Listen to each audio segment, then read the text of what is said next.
Military families in Kentucky prepare to welcome home loved ones from overseas. The plan was to have a reception for them, and then those soldiers would be reunited with their families and friends. At the same time, at a small Canadian airport,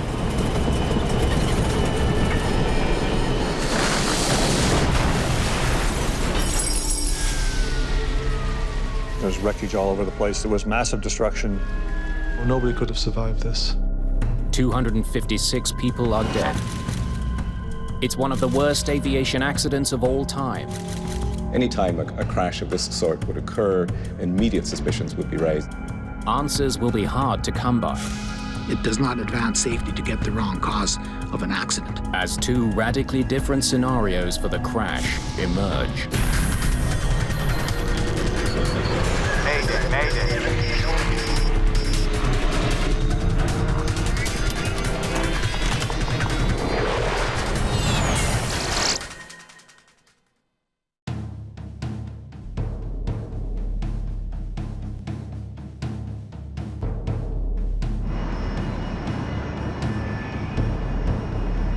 Arrow Air Flight 1285 is nearing the end of a 10,000-kilometer journey from Egypt to the United States. The DC-8 is on its way to Fort Campbell, Kentucky, via Germany and Newfoundland. On board are 8 crew members and 248 passengers. Most of them are US soldiers with the famed 101st Airborne Division, the Screaming Eagles. That division fought through World War II, through D-Day and the Battle of Normandy, dropped in behind the German lines, has really marked its place in history. I think everybody who serves in that division has a special loyalty and a special feeling about the division and being part of it. They had been in the Sinai for 5.5 months. So I'm sure they were anxious to get back to friends and family and to enjoy the holidays.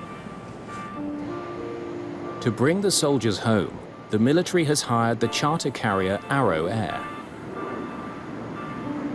It was not unusual to do that back in the 70s and 80s, where the government would contract with the civilian airlines to transport troops in and out of the country.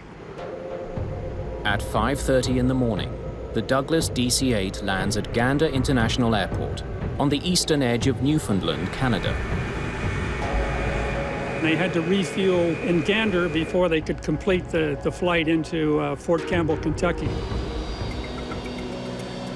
Okay, guys, I'd like to be refueled, checked, and wheels up in 90 minutes. Roger that. Captain John Griffin has been an Arrow Air pilot for 4 years. He's also a flight instructor for the airline. First Officer John Connolly will be at the controls when Flight 1285 leaves Gander. Mike Fowler, the flight engineer, monitors the aircraft's mechanical systems.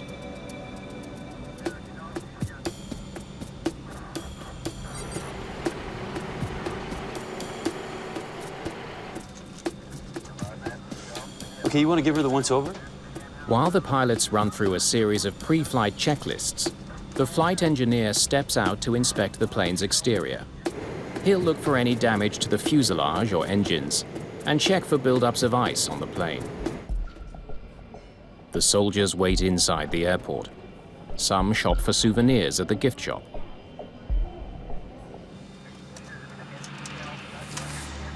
Anything? Okay. Roger that.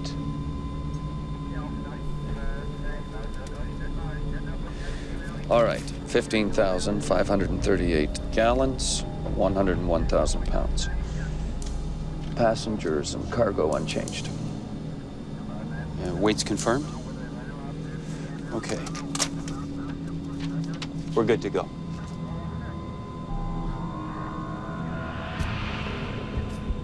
That puts us here. Rotation is 144 knots. Yeah, that looks good. On the airspeed indicator is a marker, or bug. It reminds the crew of the exact speed they must hit in order to get the plane off the ground. bugs are set on the right. Copy that. With the refueling and pre-flight checks complete, the 248 soldiers get back on board. I think it was probably a very joyous mood because when they landed in Gander, I know some of them went in and used the telephones to call Fort Campbell and call their families and say they were in Gander and they'd be home in a few hours. Gander Tower. Big A950, we've completed refueling and pre-flight checks. Requesting taxi to runway 31. Big A950, winds at 290 at 4 knots. Takeoff now, runway 22. A last-minute change puts Arrow Air on a different runway than originally planned. 9,900 feet, take off to the south, we're good. Copy that, Gander, runway 22.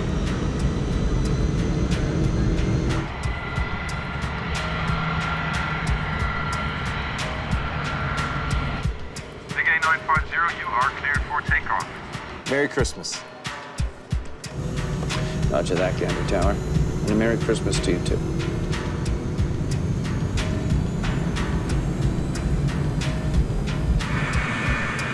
The DC-8 accelerates to takeoff speed.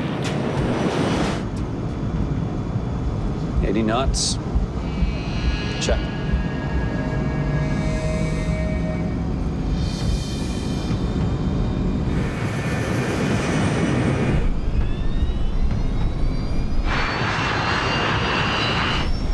B1. Rotate.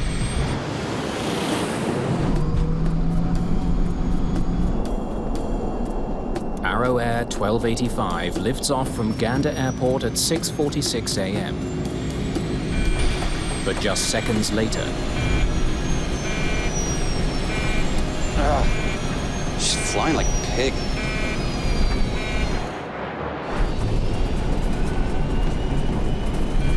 Positive rate?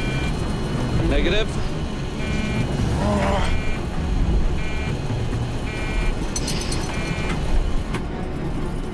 I'm sure for the last few seconds, those soldiers knew that there was a serious problem in hand.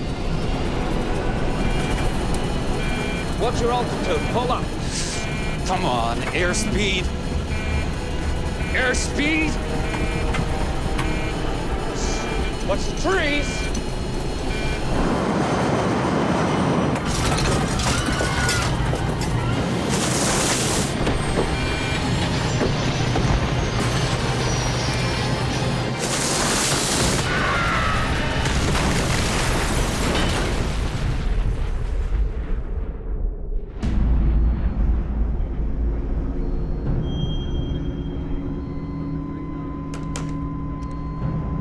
Yes, Aero 1285 is down, just off runway 22. Estimate 2,000 to 4,000 feet.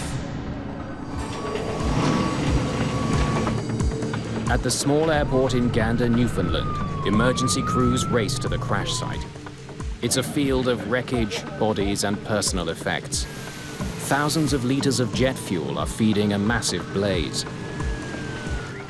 It didn't look like aircraft. It was just probably a 30-foot high burning mass of metal and fuel and everything. Hey, any survivors? Canadian Air Force Captain Tom Badcock is one of the first on the scene. So as an Air Force officer, of course, I had been to numerous crashes, but this was nothing like I had ever seen in my life before. And to see the devastation and to see my basically comrades lying on the ground in pieces was, words can't describe it. Many of them had bought t-shirts saying, "I survived Gander, Newfoundland." And we found that particularly emotional. After hours of frantic searching through the charred wreckage, everyone's worst fears are realized. The crash has claimed the lives of all 256 people on board. The search for the cause of the disaster is already underway, but it will lead to controversy and ultimately to the demise of the Canadian Aviation Safety Board. For the US military, the crash of Flight 1285 in Gander, Newfoundland is a historic loss. If you take a look at the history of the 101st Airborne Division Air Assault, even in World War II, that division never lost so many people in such a short period of time as they did on December the 12th in 1985 in Gander. The Canadian military sets up a security perimeter around the crash site. We controlled all access to and from the site.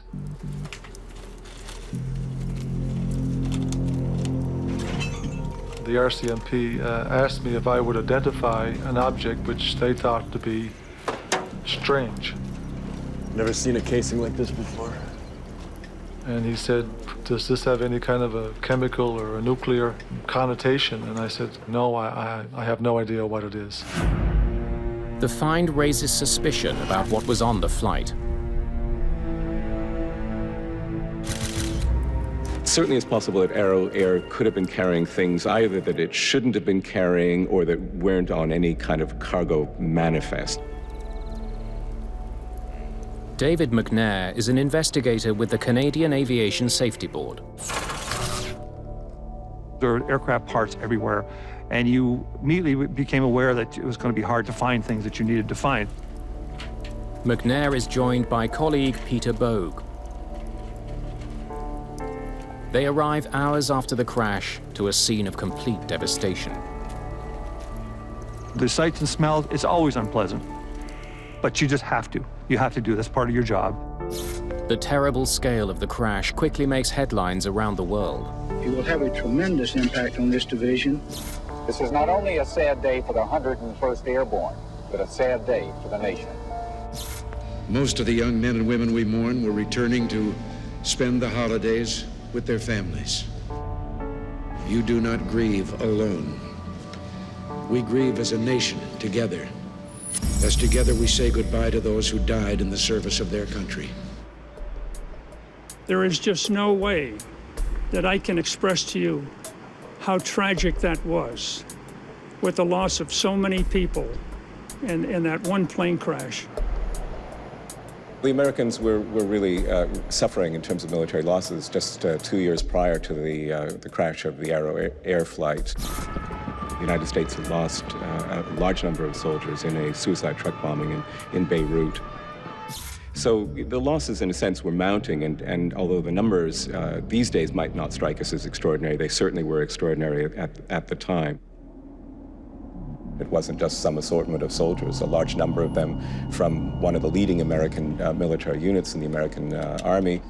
You know, all of this raised, if you like, the symbolic stakes quite apart from the casualty toll of the loss of life that occurred.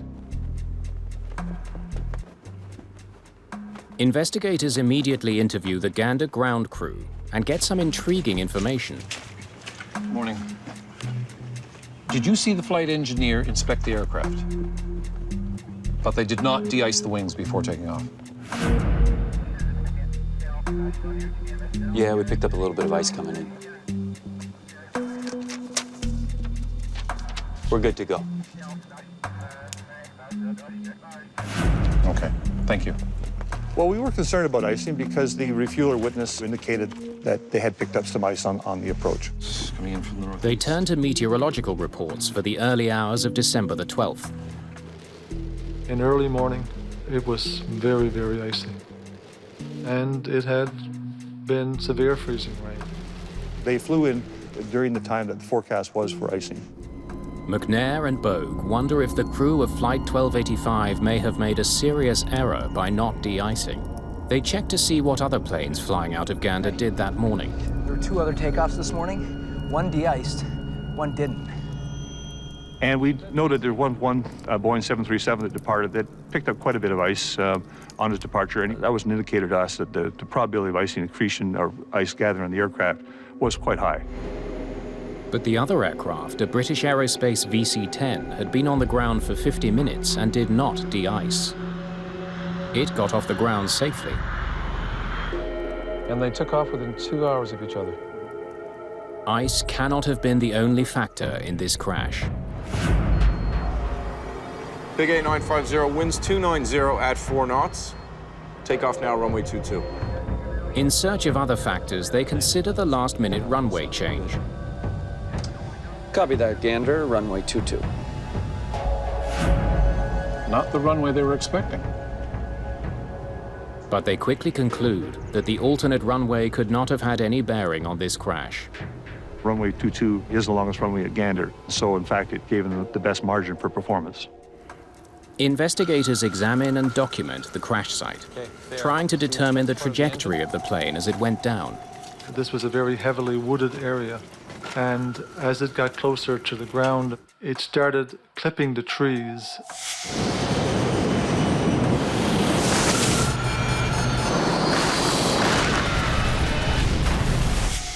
And we're going to need pictures of the treetops as well, and we're going to need aerial shots.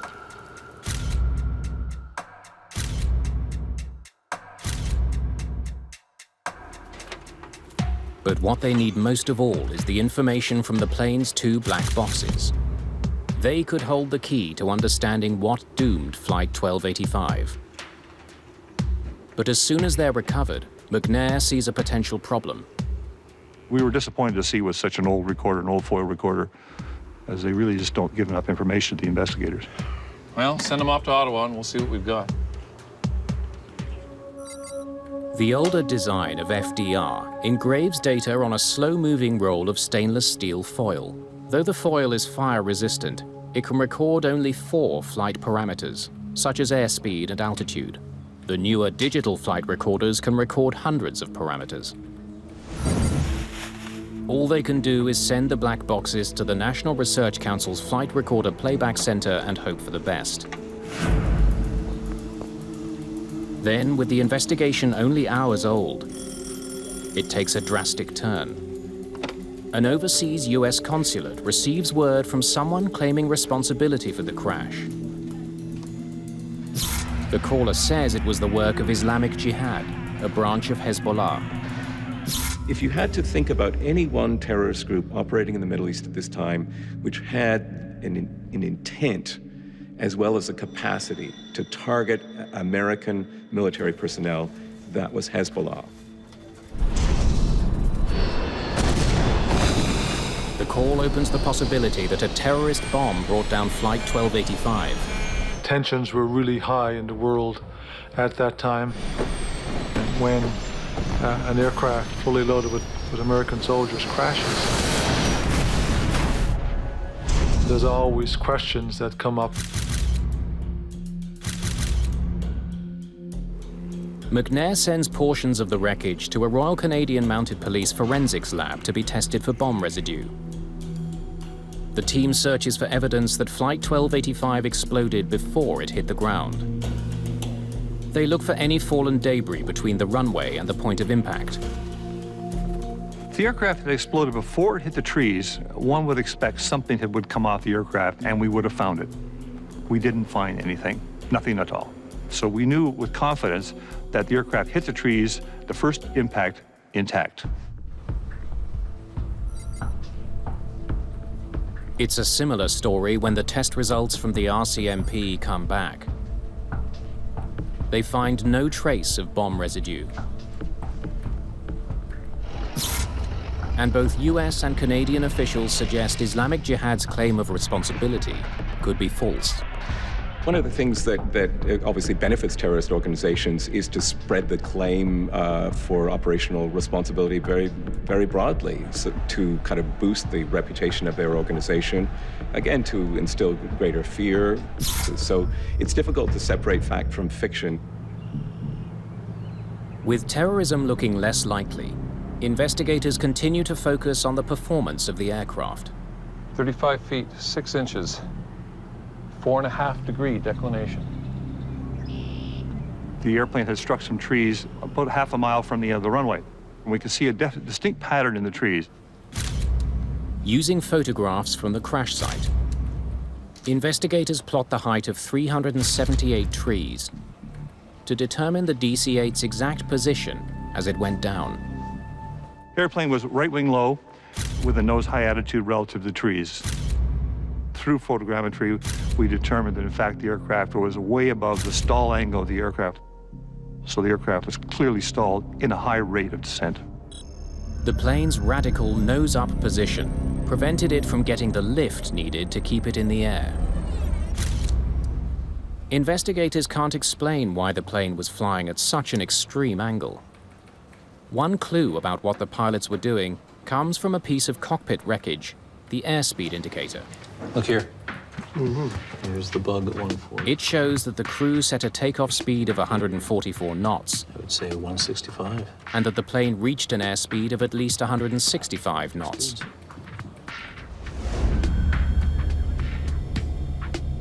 Bugs set on the right. Copy that. Investigators hope that a much more detailed picture of the pilot's last moments will emerge from the cockpit voice recorder. But they're in for a disappointment.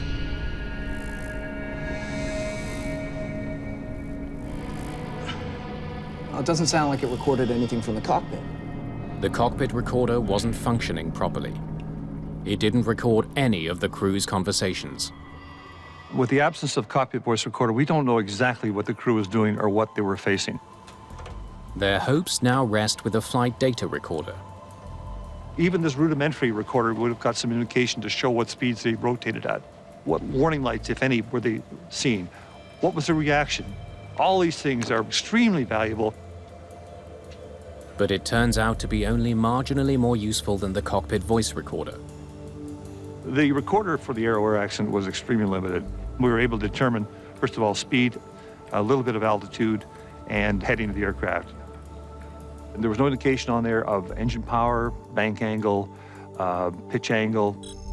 The flight data recorder tells investigators that Arrow-Air 1285 began its takeoff roll and increased to a speed of 167 knots. Liftoff occurred 51 seconds from the start of the roll. 2 seconds later, the speed began to decrease. Come on, airspeed! Airspeed!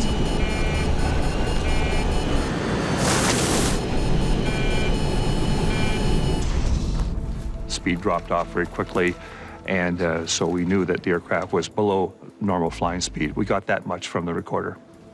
It tells us almost nothing.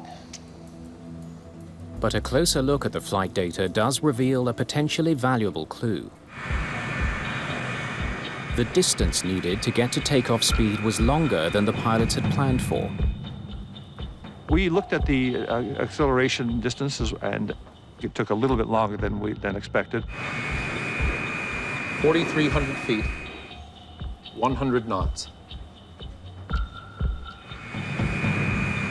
6,300 feet, 144 knots. They should be lifting off now. Investigators discover that liftoff occurred some 4 seconds later, or more than 1,000 feet further than it should have. 8,000 feet, 167 knots.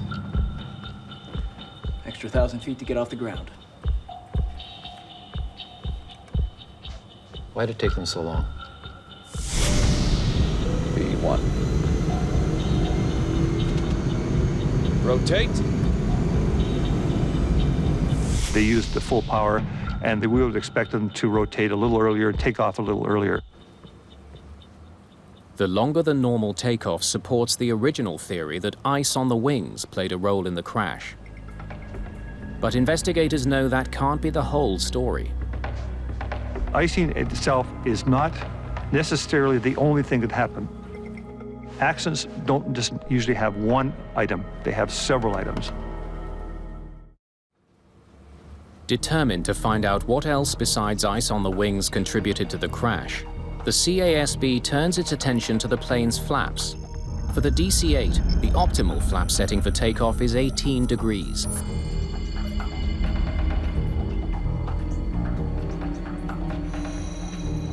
Looks like the flaps were extended. With detailed work, we could say with some reasonable certainty of where the flaps were, which we believe were in the normal takeoff position. They wonder if ice, combined with malfunctioning engines, caused the plane to stall. The engines are sent to the CASB in Ottawa for a full inspection. Each engine was recovered on site, and immediately you can tell that there was rotational damage on all the engines. Wood debris is found deep inside all 4 of the turbines. A lot of tree debris. It means the engine was running when it hit the trees.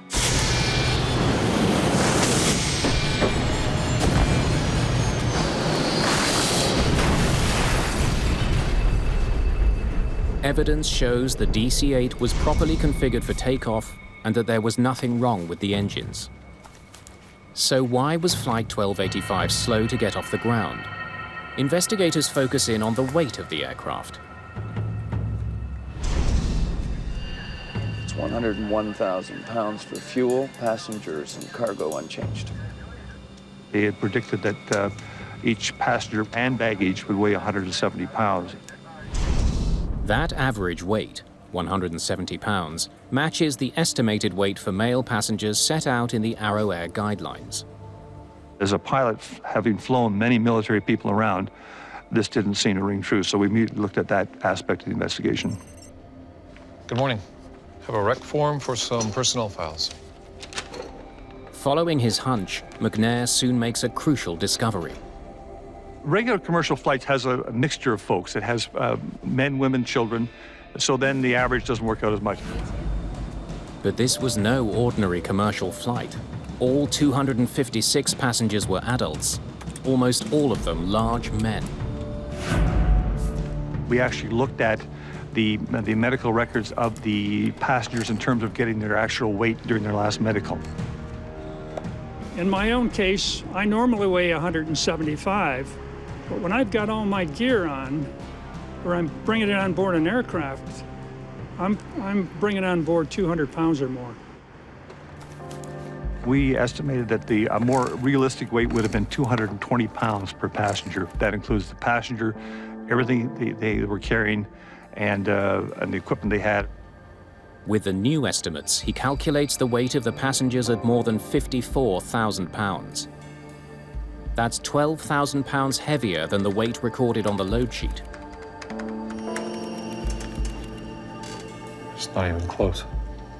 But this plane had been flying with that weight all night, taking off from Cairo, then from Cologne without any problems. The ice picked up in Gander may have made the difference. You can take off at a heavier than normal weight, and if there are no other factors at play, you can get away with it. If you have something else like ice, you have a serious problem. Investigators now strongly suspect that it was a combination of ice and extra weight that prevented the DC-8 from staying in the air. Okay, this has to be it. Ice and weight. We had a lot of scientific basis to say that the aircraft should have flown but did not. Why didn't it fly? We had 2 powerful reasons. One was weight, the other was even probably more powerful, is a small amount of ice contamination on the aircraft. But they can only theorize. No one in Gander saw ice on the wings. It's impossible to know how much there was. That's one problem. McNair and Bogue must now confront another. Some of their own colleagues on the CASB are raising doubts about the findings. One of those with questions is board member and aviation expert, Les Philotas. Well, as soon as I started looking at the draft report, I skimmed some of it and went to the part that was my technical specialty, the flight data recorder part, and as soon as I looked at it, I said there's something really wrong here. Philotas immediately wonders how the aircraft could lose thrust and crash so quickly after takeoff. I did rough calculations, and it just showed that to get that kind of deceleration, you'd have to lose not 1, 2, or 3 engines, but all 4, and that was just a startling thing to see right away. What's your altitude? Pull up. Come on, airspeed. Airspeed!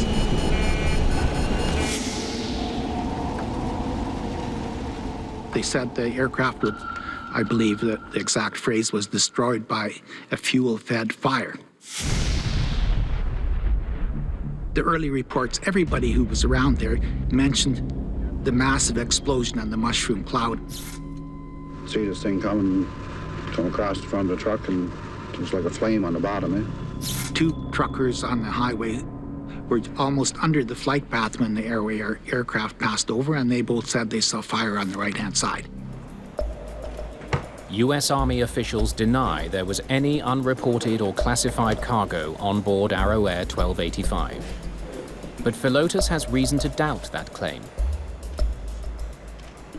When the troops' equipment was loaded on board, there were some of these big boxes. What could have been on there, and we couldn't get any answer. There was no cargo manifest, and it was another contentious question that was never settled. Not much attention clearly was paid to security procedures, and you know, this was a different time, admittedly, but still, I think the lack of security at Cairo at the airport as the soldiers came on board the Arrow Air flight for the return journey, I think anybody would have to regard it as shocking, even for their time, and it's the kind of thing that would never be allowed to happen today. Philotas joins those speculating that Arrow Air Flight 1285 was the victim of a terrorist plot. Was it Hezbollah? Did it have any kind of European connections? And the big question, but always in the back of American governmental and security authorities' minds, is there a Cold War dimension to this? Are the Soviets involved? The testimony you're about to give will be the truth, the whole truth, and nothing but the truth, so help you God, I do. Please be seated. Some now wonder if Arrow Air 1285 was at the center of the biggest global scandal of the time, the US plot to illicitly provide Iran with arms in exchange for American hostages. Arrow Air was indeed one of the airlines that assisted a covert operation that was being mounted at the time out of the Reagan White House by a famous individual by the name of Colonel Ollie North. And the Iran-Contra business was very tangled in a very peculiar covert operation. It was not a thin, tiny layer of ice on the wings. Philotas points to photographic evidence to prove his case. My colleague made a trip out to Gander and went to the RCMP photo lab there, where they had literally thousands that they took on the crash site.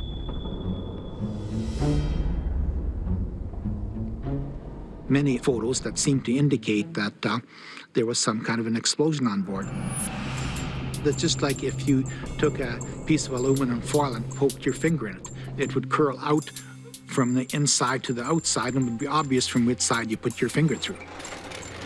Philotas becomes even more suspicious when he learns that an independent investigator hired by Arrow Air had explored the possibility of an onboard explosion.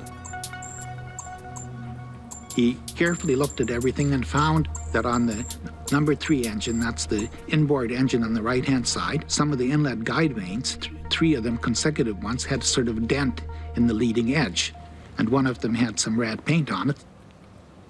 That investigator concluded that there could have been a mid-air explosion,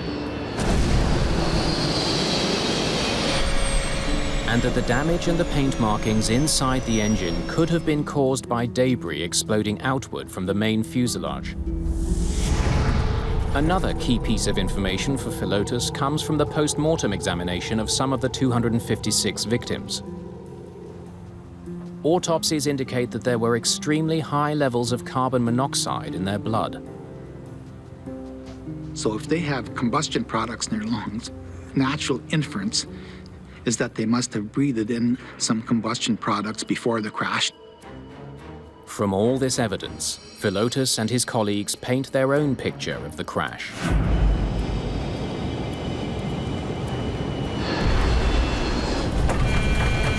Hell was that? Smoke in the cockpit! Smoke!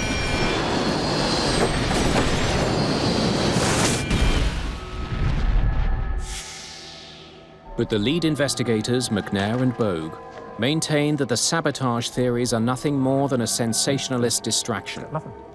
We had no indication that terrorism was a player, but we did have a lot of indication that there was an aircraft performance problem and there were icing problems.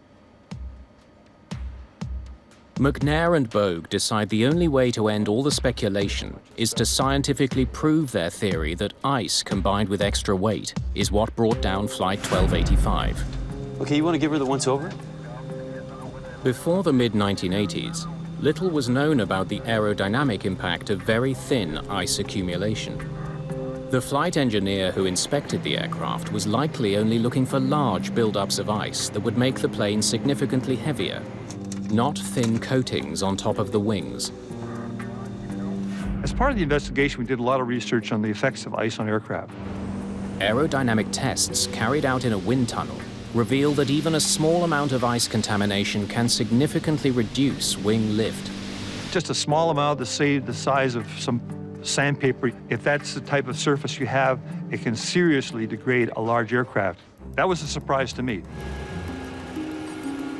The team carries out further tests in a flight simulator. We basically had to reprogram the simulator to degrade the performance to simulate ice. V1, rotate. Every attempt to fly the simulator with the exact same parameters as Flight 1285 ends the same way, with a stall and a crash. Okay, let's run it again with 10,000 less pounds. From the simulator trials, we realized with icing on board, what degraded the lift characteristics of the aircraft, it was difficult to fly a normal profile, and you could easily lose control of the aircraft. Just flying like a pig. Positive rate? Negative. Full power. The pilots would have been able to see that their plane wasn't climbing fast enough. What's your altitude? Pull up. Come on, airspeed. Airspeed. Watch the trees. First Officer Connolly pulled the nose back, trying to get the plane in the air. What he didn't realize is that he was sealing their fate. The DC-8 was already on the verge of a stall. Pulling the nose up only made things worse. The aircraft's weight had been underestimated, its lift compromised by ice on the wings.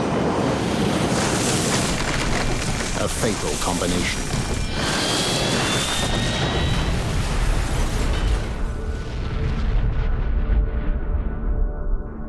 If you take one of the factors out, if you take the ice out and have the same weight, maybe you won't have the accident. If you take out the heavy weight and still have the icing, maybe you won't have the accident. But if you have them combined together, you have the accident. As for the suspicious paint markings found inside the engine, McNair determines they came from a front-end loader used to clear debris at the crash site. As well, the extreme intensity of the fire could have caused the abnormally high level of carbon monoxide in the victim's blood. Even the truckers' accounts of pre-impact flames can be explained. If you have an airplane flying at high angle of attack, where it's in a stalled regime, typically or often you will have flame coming from the engine because of compressor stall. As for the terrorists' capability to pull off such a complex, brazen attack, there is significant doubt. Could they have done it? In terms of intent, yes. In terms of actually pulling that operation off in the circumstances, you know, that seems to me low probability, but just at the edges of the margins of the possible. There was a lot of controversy, which we just basically had to deal with in terms of keeping on with our job, because the investigation is not an emotional issue, it's a scientific issue. So we basically had to stick with science. We didn't see any evidence of any other kind of explosion. We only saw the evidence of an explosion caused by impact and the aircraft breaking up. McNair believes his conclusion carries an urgent warning for the entire airline industry. A lot of people have a hard time believing that a little tiny bit of ice on a large wing will have a big effect, but it does. After nearly 3 years of painstaking research and investigation, the Canadian Aviation Safety Board is ready to release its report.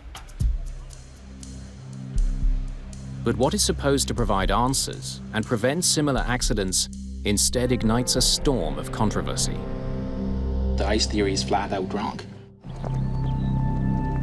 CASB investigators believe they have a convincing report that explains the complex cause of the crash of Flight 1285. I was hoping that, as all investigators do, when the final report came out, that in fact the safety message would be out there and would be accepted. But 4 of the 9 members of the board disagree with the report's conclusion. This investigation appears to involve a cover-up. It's impossible that ice would have been a factor. Crash investigators are, they're always under pressure to come up with an answer sooner than they would like. And sometimes, depending on the intensity of that pressure, it can perhaps create crash investigations which are less than satisfactory. The dissenters take the unprecedented step of releasing their own minority report, citing an onboard explosion as the cause. We had extremely difficult time in putting out our dissenting report. We were given a very restricted time, and then there was an attempt to suppress it. I was asked the question outright, well, what do you want to do? Do you want to try to save your job, or do you want to get the truth about this accident? My answer was, well, I want to save my job by getting at the truth. It was quite unusual to have a dissenting report written with photographs. I don't see merit in it. I totally don't understand why it was issued in the first place. Why would you come up with this? What's the scientific basis for it? There is no science. Okay, look. Paint transfer means nothing. The crew blood samples means nothing. The peddling is meaningless. Therefore, you have no evidence of terrorism. This proves nothing. In this particular case, of course, what we had was an extraordinary outcome where you have a majority and a minority report which are deeply divergent and which raise very different kinds of pictures about what the outcome of this crash would be. I think it's very tough for families and friends not to have final closure on something. There was really no definitive answer to what caused that crash. If I was a family member, I'd have questions too. But on March the 10th, 1989, while the controversy continues to swirl, there's tragic evidence that McNair and Bogue's message has not been heard.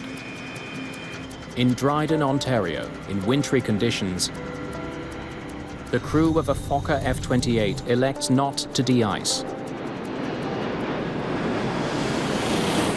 Just seconds after takeoff, the plane cannot achieve sufficient lift to stay airborne. The accident was almost identical to Arrow Air 1285. The airplane hit the tree canopy intact. After that, it exploded because, in fact, it hit the ground with a lot of fuel on board. The crash kills 24 of the 69 people on board. It was pretty clear from Dryden that icing or snow may have been a factor in this as well.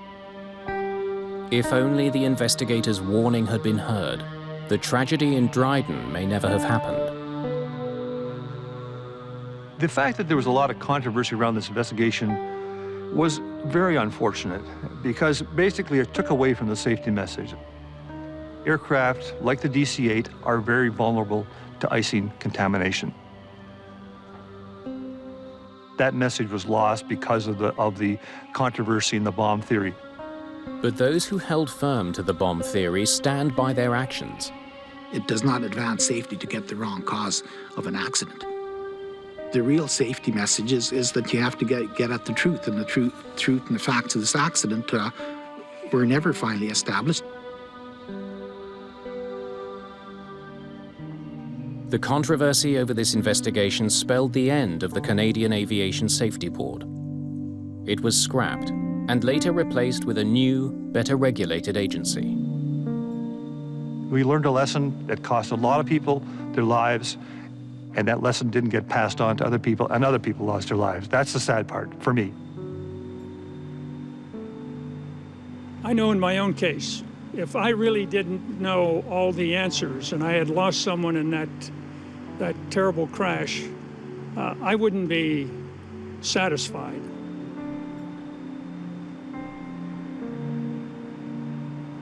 It's tough when you don't know and you've lost someone that's near and dear to you. I think we all want to know.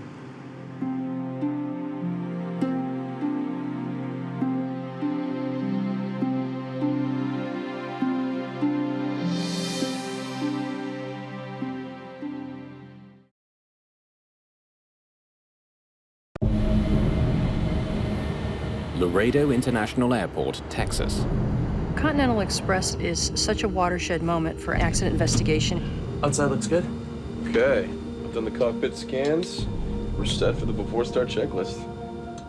Continental Express Flight 2574. It happened extremely fast.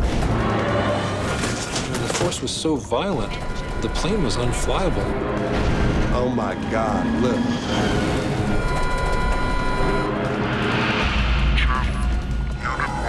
I was a little bit scared when I first saw the wreckage.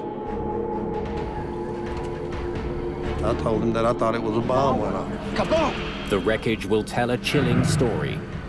If they had strictly followed those procedures, this accident should not have happened. Of good intentions gone terribly wrong. Mayday, Mayday.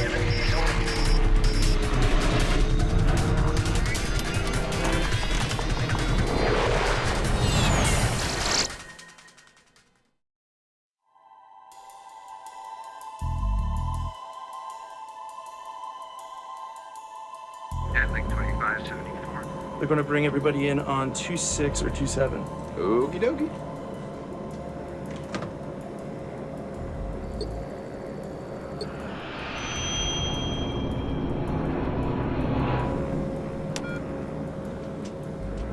Autopilot off.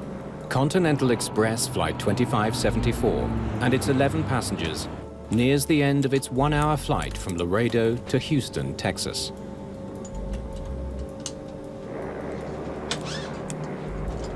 It's the second flight of the day for this crew. They've already flown from Houston to Laredo. Now they're on their way back. 15,000 feet below, it's a warm, late summer morning on the farms and cattle ranches of southern Texas. Captured on the right. The pilots prepare the Embraer 120 Brasilia for another routine landing. Captain Brad Patridge is just 29 years old. 43-year-old First Officer Clint Radosevich is now very close to becoming a captain himself.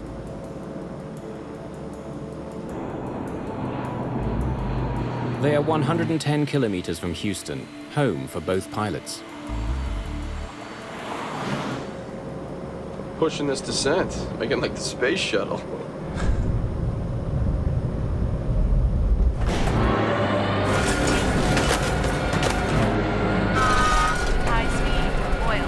In the blink of an eye, the plane is plummeting towards the ground.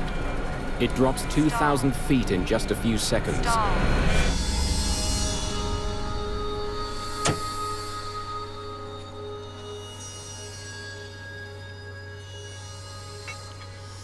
Far below, Carey Larby and his brother Clifton are working on their farm. My brother and I heard the explosion. We both looked up in the air, and it was, oh my God, look. Seen a plane coming out of the air. The plane was spiraling. Flight 2574 plummets to the ground at more than 500 kilometers an hour.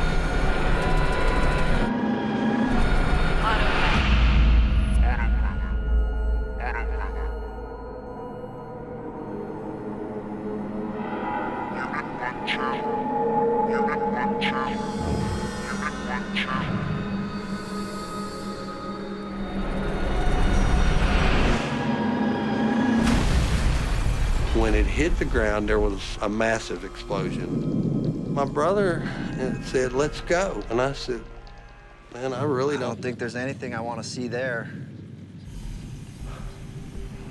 When I made the 911 call, they were asking for directions, and I told them, I said, all you have to do is follow the smoke.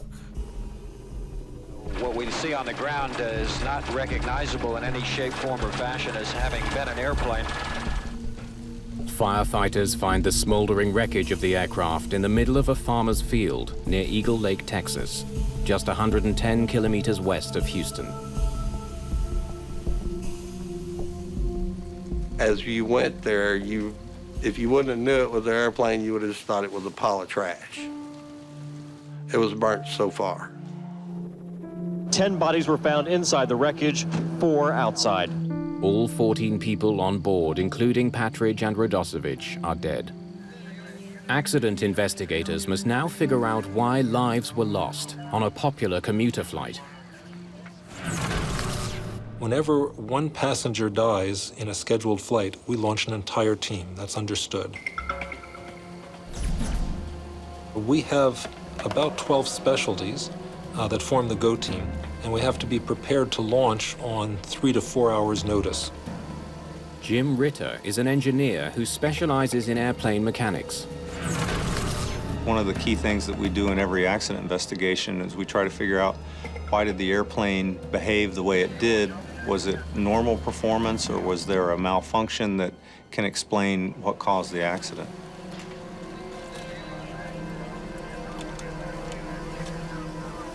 I was a little bit scared when I first saw the wreckage. The airplane was destroyed, and there wasn't a lot to go on. Deepak Joshi is an expert on the structure of the aircraft itself. I went straight to the main wreckage where I found most of the airplane. My first order of business was to locate the 4 corners of the airplane.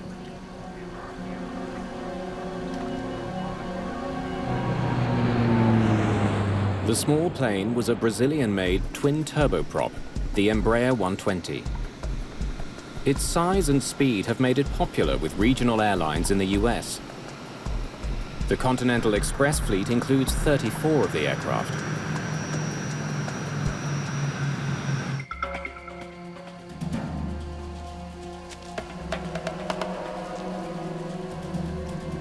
The first day when we got down there, I led the group in terms of interviewing 6 witnesses.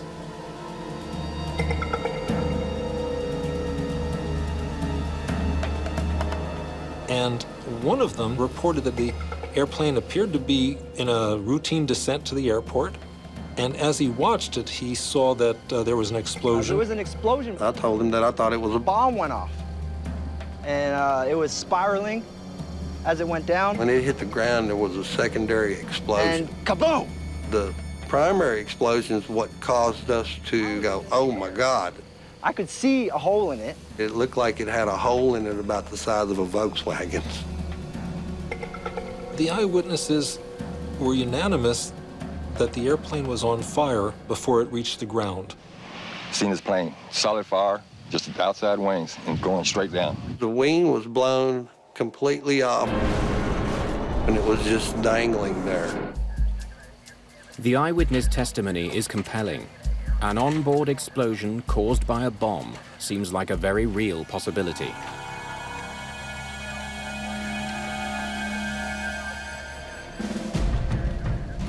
Agents from the Federal Bureau of Investigation are quickly on the scene, looking for evidence of foul play.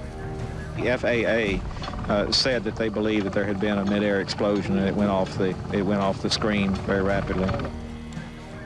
The FBI had gotten a report that someone had placed a bomb on the aircraft, and they were being very careful and making sure that there was no evidence of any kind of bomb or criminal activity. The NTSB has heard reports of a federally protected witness testifying in a Laredo drug trial who was reportedly booked on the Continental flight. The suspect missed the flight after the trial ran late. What I'm telling you is our investigators have nothing on that. I don't know how much more clear I can be on that. The wreckage itself gives the investigators an immediate clue about the crash. I saw the cockpit was there, the fuselage was there. The left wing had folded under the right wing, and a portion of the vertical stabilizer was there. But the horizontal stabilizer was missing. The Embraer 120 is what's called a T-tail airplane. The horizontal stabilizer sits on top of the vertical stabilizer.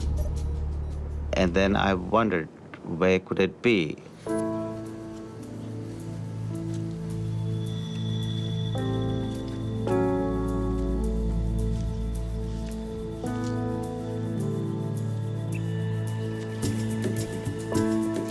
200 meters away, well back from the main wreckage, Joshi finds the missing tail section. Can someone help me get a bearing on this? That made me believe that there is definitely an in-flight breakup of an airplane. All right. A lot of the various pieces were scattered around, so one of the key questions that we kept asking ourselves was, what happened first? What initiated this event?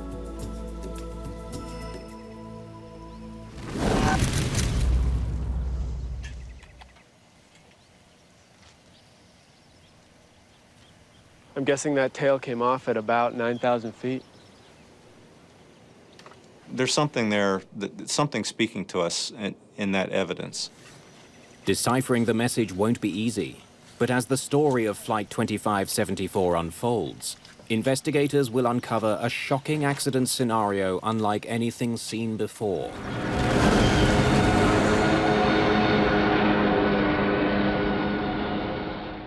All 14 people aboard were killed, among them the pilot, Captain Brad Patridge of Kingwood. NTSB investigators recover the black boxes from the rear fuselage of Continental Express Flight 2574. The recorders are pivotal in our work. It's really what gives us a window into what happened. If we didn't have the flight data recorder, we don't have the cockpit voice recorder, we don't have a lot of information to go on. The black boxes will be rushed to Washington for analysis. Investigators focus next on the plane's severed tail. There is a missing piece of the puzzle, and it does not reach the main wreckage. That's where the focus tends to go. From its position 200 meters back from the rest of the wreckage, investigators can tell it was one of the first parts to come off the plane.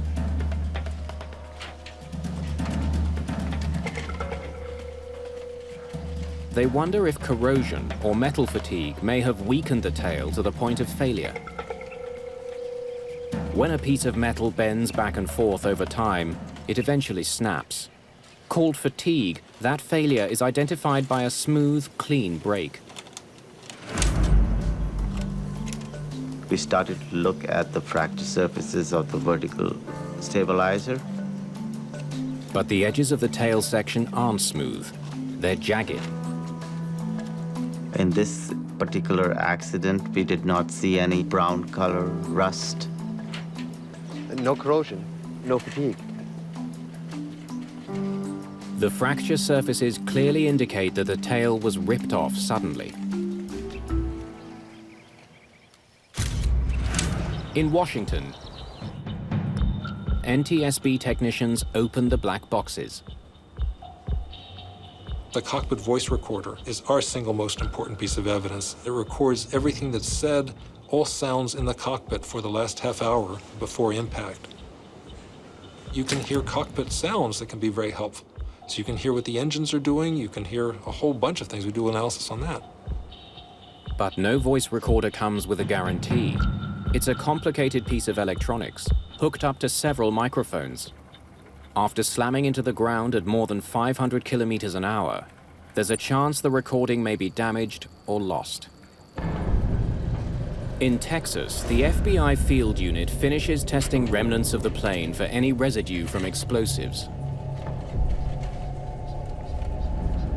I think the bomb went off. The results are conclusive. There was no bomb on board Flight 2574. It became pretty obvious that we had a structural reason for the accident and not really a bomb or any kind of criminal event.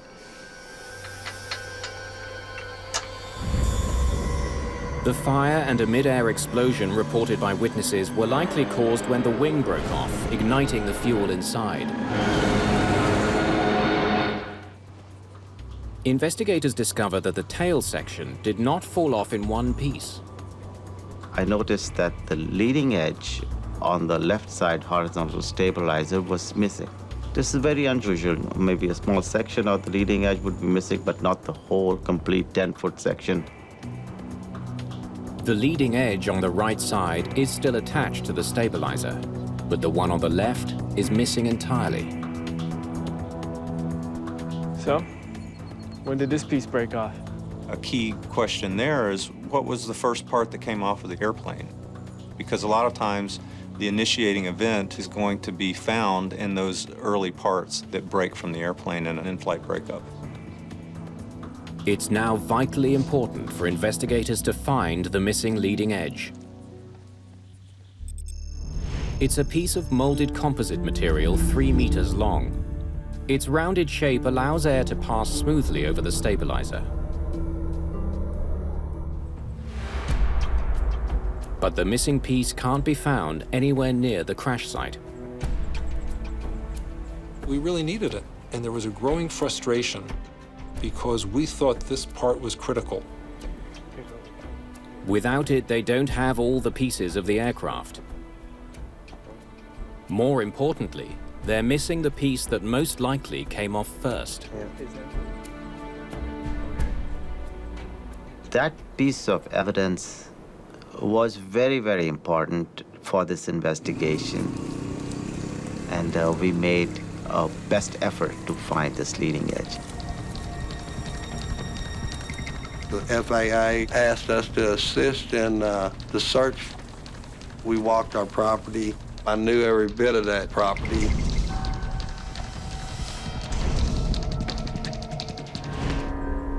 As searchers comb the area, Jim Ritter receives a copy of the CVR data from the lab in Washington. The good news is that the recording is intact. The pilot's final moments have been clearly captured. Radio check.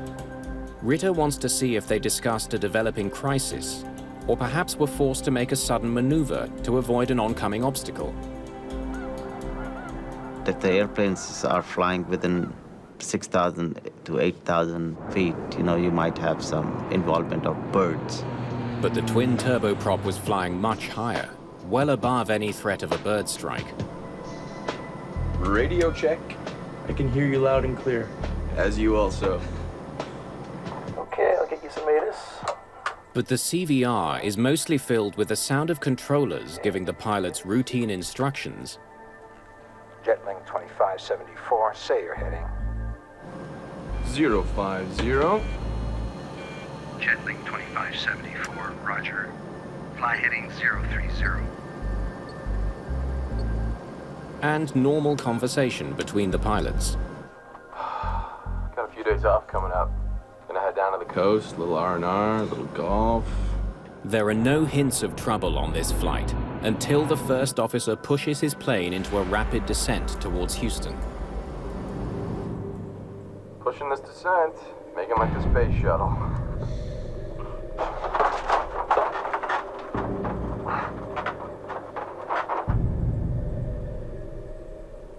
Well, the CVR showed us that the flight crew was totally professional. I mean, they were not doing anything that they shouldn't have been doing. Investigators listen for any other clues. The sounds of objects being upset in the cockpit. The engines suddenly screaming. The blare of flight warning alarms. Stall, stall, stall. But there's no more conversation at all. The recording tells investigators that Patridge and Radosevich had absolutely no advance warning of their plane's sudden plunge. The event happened extremely fast. I don't think there was anything that the crew could have done.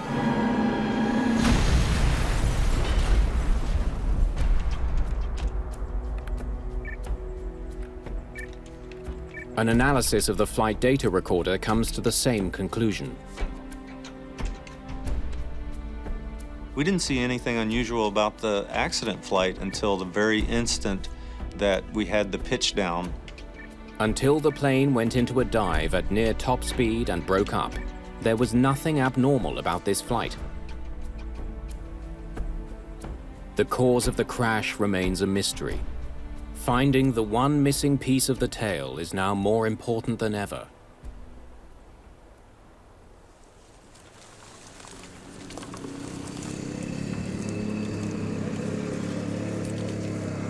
We were doing marches through the area, and after several days went by, it was difficult. We had flights by the local volunteer groups were flying over the site. They're searching a 12 square kilometer area for a 3-meter long composite piece. Finding it is a long shot. There was this growing theme that we have to find that part. And there was a frustration that it was way more difficult than we thought. We had engineers from the aircraft manufacturer helping to tell us how heavy the parts were. Do you have the weight of the piece? The dimensions of the parts so that we could figure out what drag levels we might see. Ritter logs the coordinates of the crash site. He studies the weather patterns from the day of the accident. So I took that information, put it together, and calculated where the leading edge radius should be. Finally, he comes up with a possible location for the missing piece.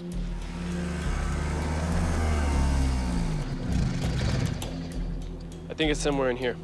Over the next couple of days, we went to that area and we laid out a grid to search for it. We searched for it in the four-wheelers and in the helicopter. On the third day of the search, some good news. We were flying over the Texas countryside, big cattle country. Suddenly, the pilot sitting next to me said, "I think I see it." The piece is in the area predicted, but it's so well camouflaged that it was nearly impossible to spot. People had walked by it hundreds of times, but it just happened to blend in with the cattle fence. Hey, Jim, we found it, and it's just where you said it was. Of course it is. You just weren't looking hard enough. We had spent several days, all day long, long days and nights, calculating where to look, and so I was elated when we finally found the part. Now that the leading edge has been found, investigators believe they finally have all the pieces of the plane. We were really excited because it's important. You want to do your best to understand what happened in an accident. And if you didn't have the key part, there would always be questions. Right away, they noticed something unusual. The evidence indicated that the leading edge upper surface holes were absolutely clean, no elongation, no damage. But the holes that hold the piece to the bottom of the stabilizer look quite different. The lower surface holes onto the leading edge were elongated, they were cracked, as if you have pulled it through the fasteners. The missing piece was found over a kilometer southwest of the tail section.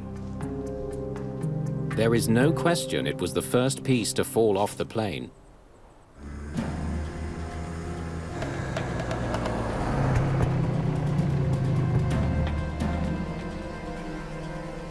See, look here, look here. Absolutely perfect on top, but destroyed at the bottom. The fact that the screw holes on the top of the leading edge aren't damaged presents a frightening prospect. It looked like there was no screws attached onto the top surface of the horizontal stabilizer leading edge. The discovery presents the team with two important questions. Why were the screws missing? And could losing this actually cause the plane to crash? The leading edge improves the aerodynamics of the plane. But it's not a moving part that controls direction. It's hard to see how losing it would cause the plane to plummet from the sky. At that time, I was kind of surprised that losing a composite leading edge would actually cause such a severe impact. Now that all the pieces of the plane have been found, the investigation moves to NTSB headquarters in Washington, D.C. Well, we were just trying to put all the pieces of the puzzle together and try to make sure that we understood what the motion of the airplane was after the leading edge radius broke off. The horizontal stabilizer is like an upside-down wing. It pushes the tail down while the wings lift it up. Reducing the force on the stabilizer lifts the tail and makes the flight unstable. There were still questions about maybe it would still be controllable, and so we did an engineering simulation to try to see if maybe there was a way that the airplane could still fly after it lost the leading edge. But we found that it really was not a controllable situation. After the leading edge radius broke off of the airplane, it was a negative 5G pitch over. Once the angle of attack exceeded the negative limits, it actually broke the wing apart. So it was not a survivable event.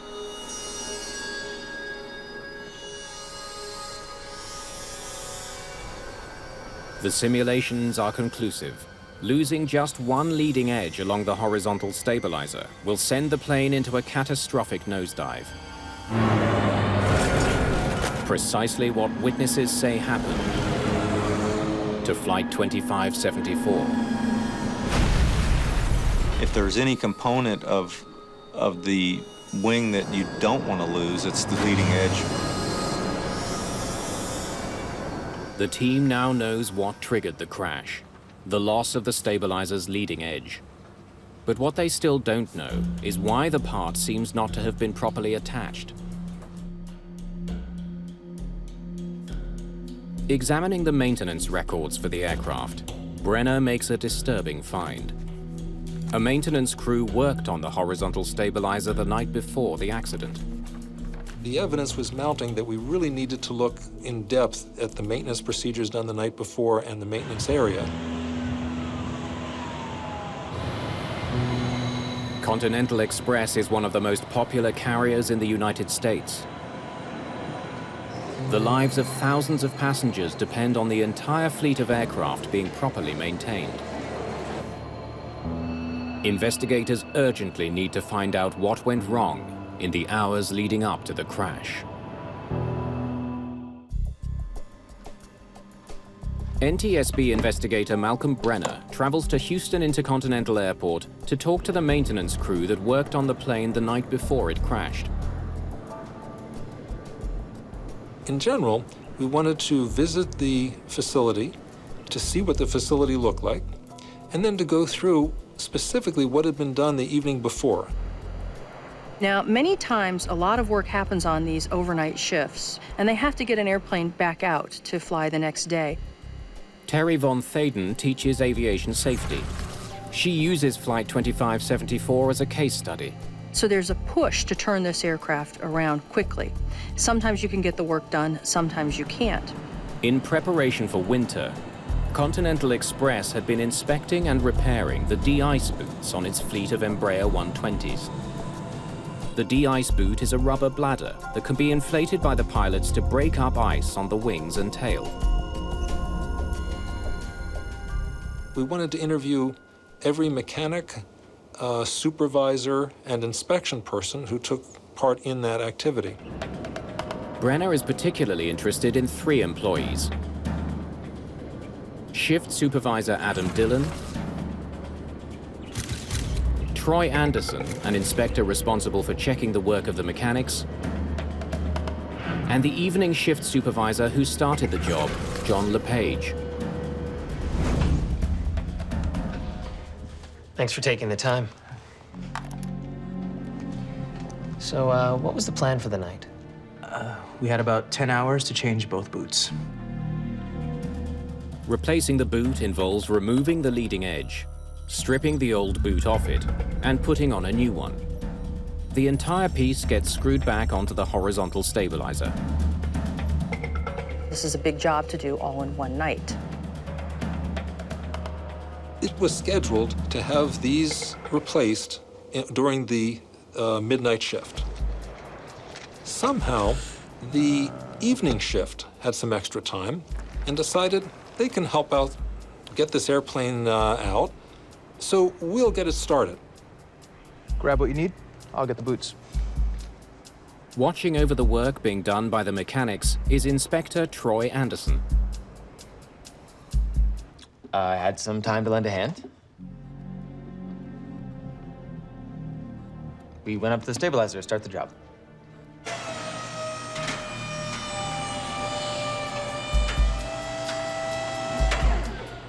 Mechanics started working on the bottom, the inspector volunteered to climb up on top of the thing and get the top ones. The evening shift, the second shift of the day, was going to remove the screws holding the leading edge in place. The rest of the work would be done by the midnight shift. At 10 p.m., Adam Dillon takes over as supervisor for the midnight shift. Hey, finishing a C-check, engine maintenance, and a boot swap. Both sides. Yep. Shift change is such a crucial time because we're taking work that's halfway done, and we have to be very, very specific about what's been done and what the other people are taking over. When I came onto my shift, I asked how far they got on the de-ice boots. The mechanics find that many of the screws are stripped. Getting them out takes longer than expected. I found out they were still trying to remove the leading edge on the right side, and it was looking like they weren't going to get both sides done. Then a crucial decision is made. You started on the left side yet? No. The crew that started work on the de-ice boots went home at 10:30. There's no way we were going to get both sides done, so I decided to just do the right side that night. Investigators learned that the supervisor of the midnight shift decided there wasn't enough time to do both sides. Guys, forget the left side for tonight, and let's get this plane out of here.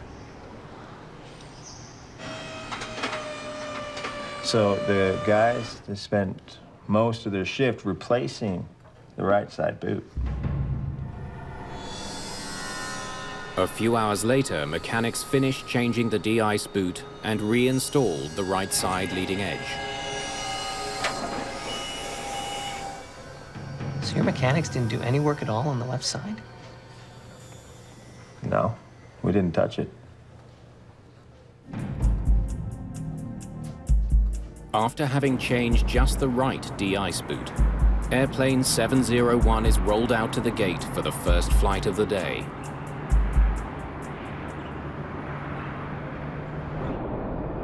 Three hours later, the left leading edge rips off the tail, causing the aircraft to plummet almost 12,000 feet to the ground.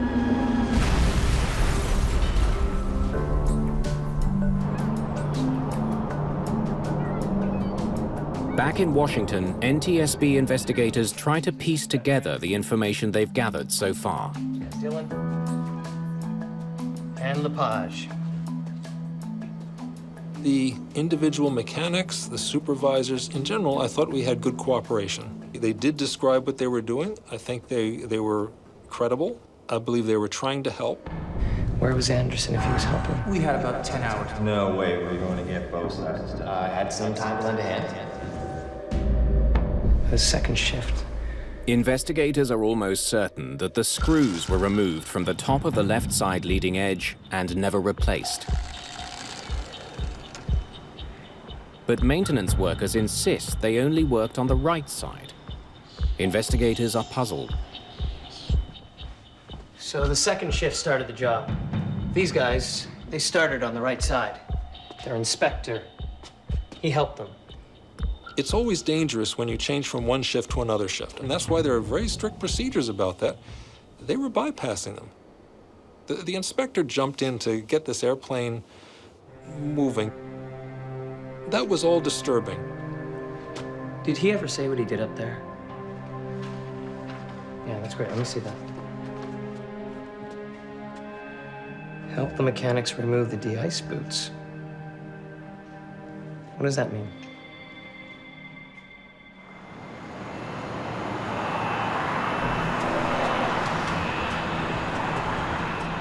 Malcolm Brenner returns to Houston to try to determine precisely what work Inspector Anderson performed on the doomed plane. Help mechanics remove de-ice boots. It's a very simple statement. It's not specific as to what was taken off the aircraft, what was done, where the maintenance stood at that time of the shift turnover. Help the mechanics remove the de-ice boots. What did you do? Well, it wasn't that busy, so I offered to help the guys. The inspector went up on the man lift and started helping the mechanics. That's not his job. He said he wasn't too busy and they needed help. They're going to turn this around. It wasn't his role. It wasn't a good idea.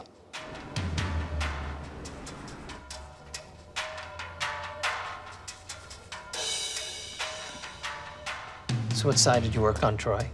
Just the right? Both. Look, when I left, the plan was to do both sides.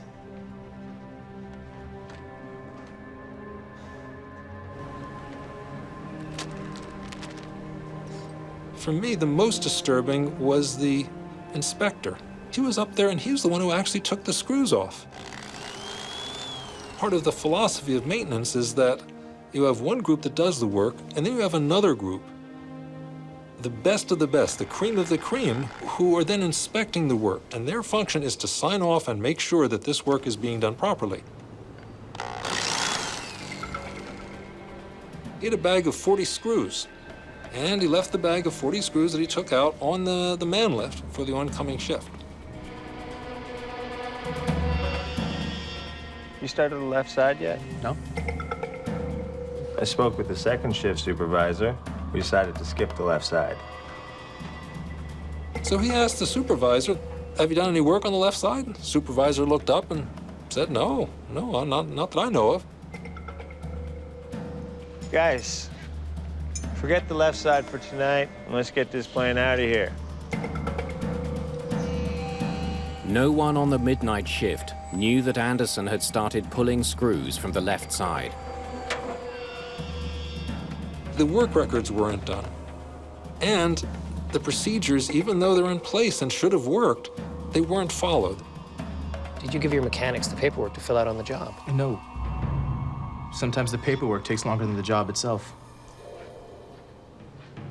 On a shift turnover, that's one of the critical things that you have. You have a written record that anyone can go back to. It wasn't done. None of the mechanics from the evening shift filled in the cards which detail the work they've done for the next shift. Paperwork is never fun, and then when you're describing something you've already done, people don't necessarily want to do that. I've already done it. I did it. I don't necessarily want to go back and write it down that I did it. And we asked the supervisor, why wasn't it done? And he said, well, it's a simple procedure, and sometimes it's not worth doing. If you take out a bunch of screws, you wouldn't issue the work cards. It's more trouble than to do it. That was disturbing.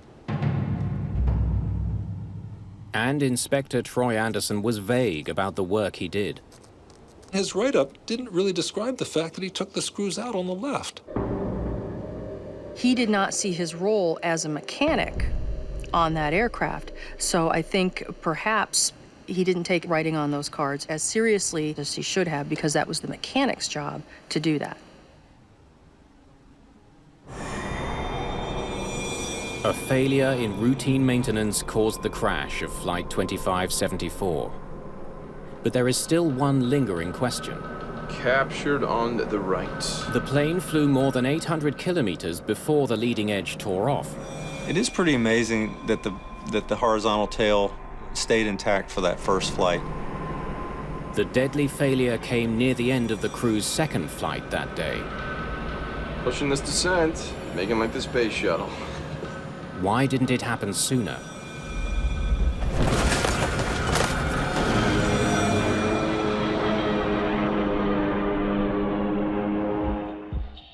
Investigators pore over the recorded data from both flights. They compare flight parameters like speed, heading, altitude, in search of anything that might provide an answer. It was a question of, how much the forces would have changed. They zero in on the plane's airspeed during descent. Just before its fatal dive, Flight 2574 hit a speed of 260 knots. Though safe under normal conditions, that's close to top speed, and 44 knots faster than the previous descent. They conduct a study to confirm suspicions that those 44 extra knots were enough to trigger disaster.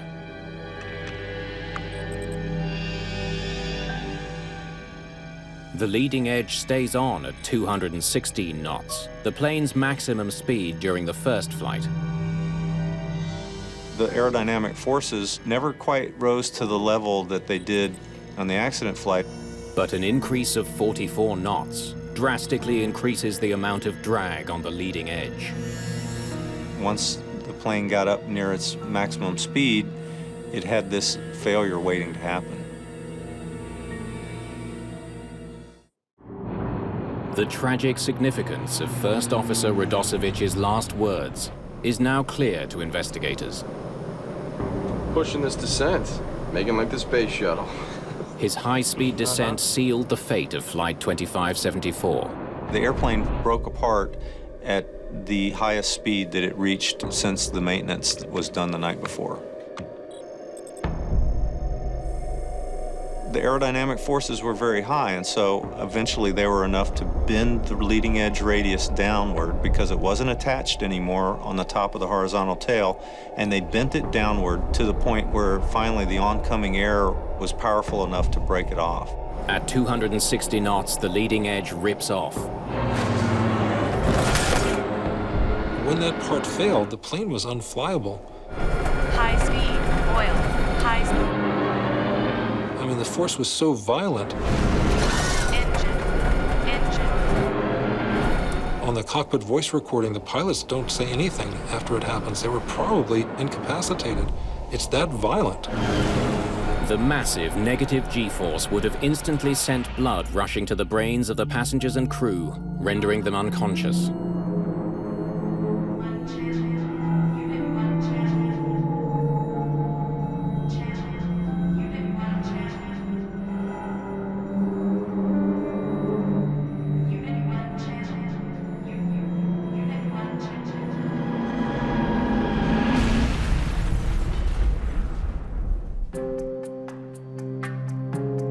The NTSB blames the accident on the failure to reinsert all the screws holding the left leading edge to the tail.